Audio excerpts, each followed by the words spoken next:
students. Now we are going to learn supplementary the 3 questions written by the Leo Tolstoy. He was born on 9th September 1828 in Russia. The story was first published in 1885. The story takes the form of a parable and it concerns a king who wants to find the answers to his questions. There was a king who had 3 questions in his mind, that if he always knew the right time to begin everything, if he knew who were the right people to listen to and whom to avoid, and above all, if he always knew that what was the most important thing to do, he would never fail in anything he might undertake. King's 3 questions. What are they? Listen carefully. What was the right time to begin every action? Then second question, who were the right people to listen to and whom to avoid? Then third question, what was the most important thing to do? The king asked many members the 3 questions, and this thought having occurred to him, he had it proclaimed throughout his kingdom that he would give a great reward to anyone who would teach him what was the right time for every action and who were the most necessary people and how he might know what was the important thing to do. Learned men came to the king, but they all answered his questions differently.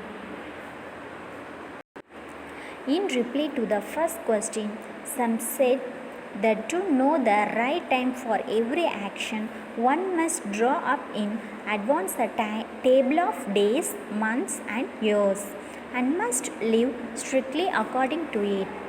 Only thus, said they, would everything be done at its proper time. Others declared that it was impossible to decide beforehand the right time for every action, but that not letting oneself be absorbed in idle pastimes, one should always attend to all that was going on, and then do what was most needful. Others again said that however attentive the king might be to what was going on, it was impossible for one man to decide correctly the right time for every action, but that he should have a council of wise men who would help him to fix the proper time for everything. But then again others said there were some things which could not avoid to be laid before a council, but about which one had to once to decide whether to undertake them or not. But in order to decide that, one must know beforehand what was going to happen. It is only magicians who know that, and therefore in order to know the right time for every action, one must consult magicians. Equally various were the answers to the second question. Some said the people the king most needed were his counselors, others the priests, others the doctors, while some said that warriors were the most necessary. Then to the third question as to what was the most important occupation, some replied that the most important thing in the world was science, others said it was skill in warfare, and others again that it was religious worship. All the answers being different, the king agreed with none of them and gave the reward to none, but still wishing to find the right answers to his questions, he decided to consult a hermit widely renowned for his wisdom. The hermit lived in a wood which he never quitted, and he received none but common food. So the king put on simple clothes and before reaching the hermit's cell dismounted from his horse, leaving his bodyguard behind.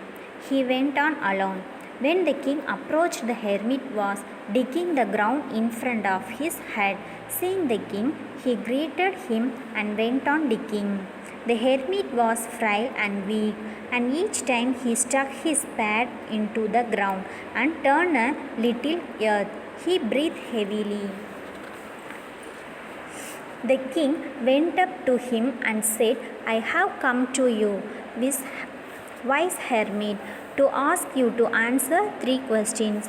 How can I learn to do the right thing at the right time? Who are the people I most need? And to whom should I therefore pay more attention than to the rest? And what affairs are the most important and need my first attention? But the hermit listened to the king but answered nothing.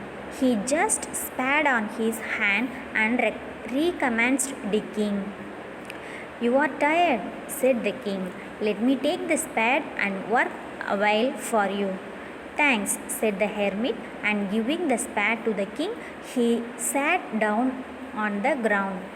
When he had dug 2 beds, the king stopped and repeated his questions. The hermit again gave no answer, but rose, stretched out his hand for the spade, and said, Now rest a while, and let me work a bit. But the king did not give him the spade and continued to dig. 1 hour passed and another. The sun began to sink behind the trees. The king at last stuck the spade into the ground and said, I came to you, wise man, for an answer to my questions. If you can give me none, tell me so, and I will return home. Here comes someone running, said the hermit. Let us see who it is. Section 2. The king turned round and saw a bearded man coming run out of the wood.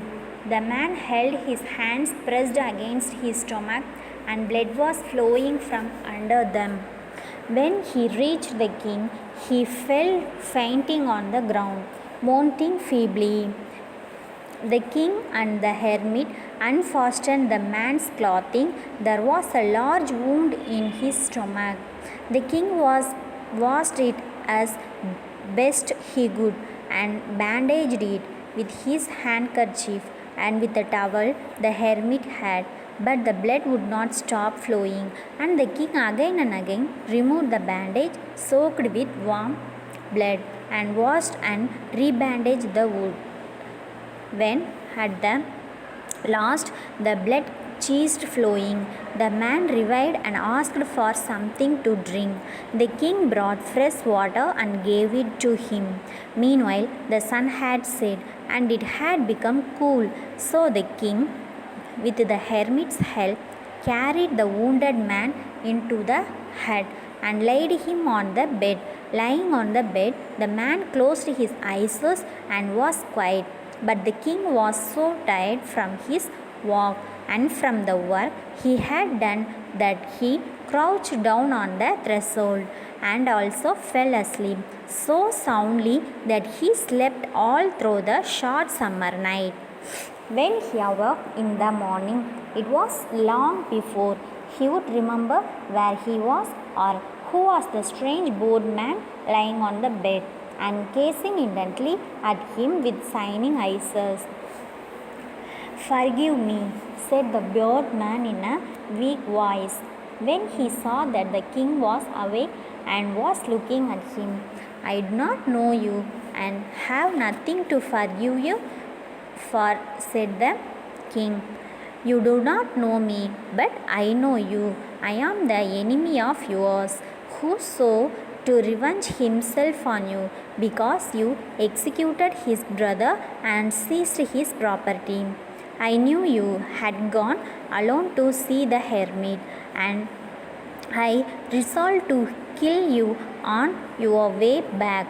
But the day passed and you did not return. So I came out from my abyss to find you, and came upon your bodyguard, and they recognized me and wounded me. I escaped from them, but should have bled to death and you not rest my wound. I wish to kill you, and you have saved my life. Now, if I live and if you visit, I will serve you as your most faithful slave, and will bid my sons do the same. Forgive me.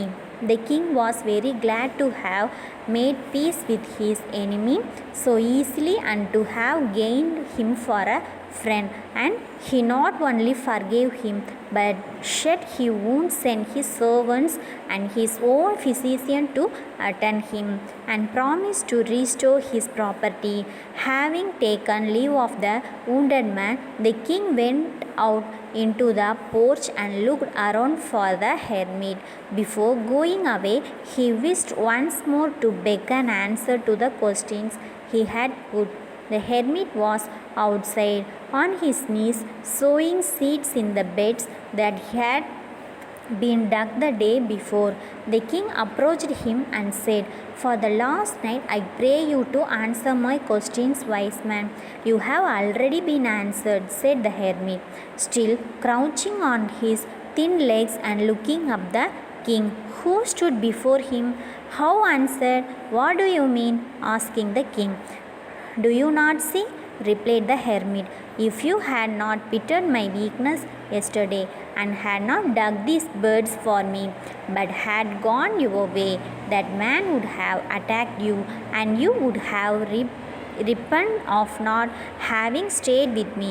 So the most important time was when you were digging the birds, and I was the most important man, and do me good was your most important business.